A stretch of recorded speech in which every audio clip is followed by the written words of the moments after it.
travelers, in this episode we are revisiting one of our favorite buffets from the past. It's a place called Feast Buffet and Banquet. It's located in Renton, Washington, which is about, I'd say 15 to 20 minutes south of Seattle, right on the on the south end of Lake Washington. This is a really large buffet, Micah, and we really did enjoy it because it's so big, one of the biggest probably Asian buffets out there in our area, and it has a lot of stuff to offer. Yeah, Simon. So at the time of this recording, we came here for a weekday dinner, and at that time it was $34.99 per person before tax. And they do have a discount for senior 65 and over, including Boeing employees and military at $31.59. And for children from ages 2 to 11, they are charged by the age, and that is $2.80 per year of age. And from the opening hours, they are open from 11 a.m. daily, for with weekdays Monday to Thursday closing at 9:30 p.m. and the weekends closing at 10 p.m. for Friday to Sunday. And at the time of this recording, I really didn't see any signs. I'm not sure about you, Simon, but I didn't see any signs for like time limit or anything like that. So I believe you could stay for as long as you like. I'm not sure if there actually is a time limit, but from what we saw, like from other buffets that we've been to, usually it's around 90 minutes to 2 hours, and we came here close to like 7:45 p.m. and was seated at around 8 p.m. and it was still pretty busy, and we pretty much sat until they were getting ready to close for the night. Yeah, I don't think there is a time limit. It's just kind of I mean, it's such a large space, so I think they're playing. And as you kind of saw earlier in the video, we kind of showed kind of the interior of where we sat, and there's also this kind of back room where I believe you can also rent the space. But it looks like they could open it up if they really needed that extra space as well. But the room was dark and the lights weren't on. But I wanted to show just how vast this buffet is. It's just so extremely large. To me, Micah, I kind of think the size of this buffet is very similar to those you see in Las Vegas, even a little bit bigger. I kind of have a feeling it's just a little bit, probably about 80%, 85% the size of Bacchanal, which is really, really large over in Las Vegas as well. Yeah, so that space that Simon mentioned, that really dark space, from what I saw on their website, is actually used for like banquets, hence their name, Feast and Banquet, and they're oftentimes used for weddings. That's what I saw on the webpage, and I think that's great. I mean, having a buffet as your banquet area for a wedding, that your guests can eat pretty much anything they want. I think that's a great option there. Some of the items that I did want to mention that I noticed from this walkthrough from the previous time that we came here was that they did not have the Beijing duck or Peking duck. I remember last time we were here, they had the Peking duck, and it was already like prepared for you. It was already put in the bao, the bun, and they had the sauce in there with the vegetables and everything, and also the meat, so it's just easy to just grab and you can eat it right away. I'm not sure if that was just specifically for lunch or it was a seasonal thing, but it was just something that I've noticed that they didn't have this time, and I was really looking forward to having that again. Yeah, Mike, I actually noticed that also as I kind of went through. And as you saw earlier in the video, we passed the crab, and one of the things that we kind of had a little more with the dinner option is that there's more seafood in terms of crab and lobster. One of the things I wanted to say, the crab, it wasn't bad. It wasn't great in my opinion. I thought it was kind of more on the, like, you can tell it was frozen, and it came out and they froze it, they steamed it. It wasn't quite as fresh as, you know, a whole bunch of all the other buffets that we've been to that are really good. And so you kind of had that kind of, it's kind of difficult to describe, but for me it kind of feels like this kind of synthetic feeling, because you know you kind of have this over saltedness because it's kind of been sitting in something, and it's just not quite as fresh. It wasn't bad, but it wasn't great. So yeah, I want to piggyback on Simon with the crab legs. I felt like it was more frozen than usual, especially for the steamed crab legs. They don't have that bouncy, meaty texture that you normally get from a fresh crab leg. Another thing is, I felt like it was a lot more work to get into this time because it was maybe the way it was thawed out. And also, they did have the craw breakers, but they didn't have like the extra utensils. And also, I didn't see any butter laying around that you could use the butter to dip in. But I did want to mention they did have the crab also as a stir-fried version, and I actually preferred that one more. I felt like that one's a little bit more seasoned and a little bit more salty with pepper and everything, and it tasted a lot better to my preference, I guess, for this visit. How about you, Simon? Yeah, for that crab, Micah, I actually agree. There was a lot more flavor. I think with the steamed one, usually you'll dip it in butter, so you'll get the flavor of that, and so there's not really much to it. But like I mentioned earlier, the flavor kind of seems a little on the dull side in terms of like more watered down, and so yeah, compared to the snow crabs that were steamed, that definitely had a lot more flavor. They had the nice coating that created a little bit of crunch on the outside with the spices they put in, so it did make it a nice bite. The only thing, Mike, for me, especially with crabs that are small that you can't eat whole, kind of like soft shell crabs. I really love soft shell crabs because you can just eat the whole thing and not have to worry. But one of the things, it's just so much work to try to get all the little pieces of meat out. You have the little chunks where you can get some nice good chunks, but once you kind of work into the smaller areas of the crab, it just makes it much more difficult. So definitely, if you do like the crab, and there's those small ones, you got to put in a lot of work to go get that meat. Yeah, you definitely do. And another thing I did want to also mention is just now in the video walkthrough, you saw there was garlic bread. That was different from last time we were there too. That last time they were there, they had these kind of like these Hawaiian roll buns where they were like kind of dipped in butter already, and it just looked really good. That's what I remember from last time. I just remember last time grabbing that buttery bread, and Simon was asking me, why do you grab this bread? We never eat bread at buffets. We all know that. You're not supposed to load up on carbs. But that's something I did notice, and I did want to point that one out.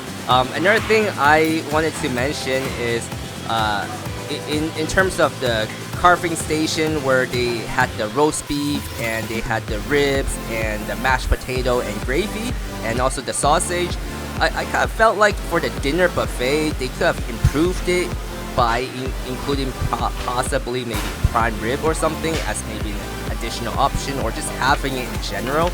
That would make them a little bit more competitive with like casino buffets, like for example the Falls buffet in Snoqualmie. I know that buffet has it, and other buffets that we've been to in Las Vegas, oftentimes it's dinner buffet, there's always prime rib. And I kind of feel like that was the biggest thing that they're lacking here in Feast Buffet, being such a gigantic buffet. That's something they could have added. I also did want to also mention the roast beef was not as seasoned as it could be in comparison to the last time I was here for the lunch buffet. I felt like it was a little bit on the tougher side this time. It was a little bit more chewy in texture, and I remember when I grabbed it, Simon was like, that looks kind of dry. And this particular spot, it was just not as great as last time when we were there earlier in the day when it was just fresh out of the oven. Yeah, kind of like that. I want to give them some credit. As the first time we were there, we actually went there kind of towards the end of the pandemic, so things were kind of starting to open up again after they closed everything down. And we'll put the link in the description box below so you can see that episode if you want to see kind of the differences between what occurred now versus what happened back then. And back then it wasn't as busy, and so I think they were able more to kind of keep up with everything and kind of keep watch of over each food, and kind of as it was dwindling down, they would remake the food, and they were able to kind of keep pacing with everybody coming to eat. In this case, as you saw, especially earlier in the video, with the amount of people that are there sitting and eating, there's a lot of food that they have to kind of keep producing to kind of make everything full and have everybody have the choices that they want. And so, to be fair, I think that's one of the reasons why they're not quite as up to speed as they were back then.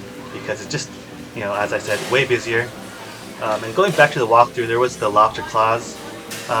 Just something to note that the lobster claws, it's just the claws itself. There's no tail, so if you're reading their website or going through and it's the seafood dinner buffet, just to know, at least at this time during this visit, the claws were the only pieces of lobster that were offered, and there were no tails.